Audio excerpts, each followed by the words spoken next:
Welcome, today in front of me Xiaomi 12 Pro, and I'll show you how to mute notification sound on this device.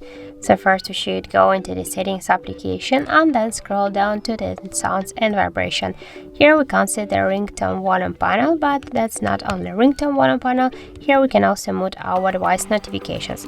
So when we'll swipe just to the left side with our finger, the ringtone volume panel will activate the silent mode, and the silent mode means that all our ringtones and notifications, they are muted. But if we'll do this by this way, so we'll mute not only our notifications but also we'll mute the ringtones here.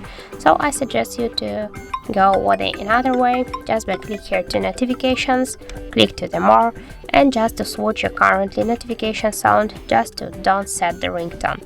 Here we can see the message that we just applied it successfully, and now as can you see here, we have now set a notification sound here, and by this way we'll stay with our ringtones, but notifications, they will be muted. So that's it, that's how it looks. Thank you for watching, and if you find this video helpful, don't forget to leave a like, comment, and to subscribe our channel.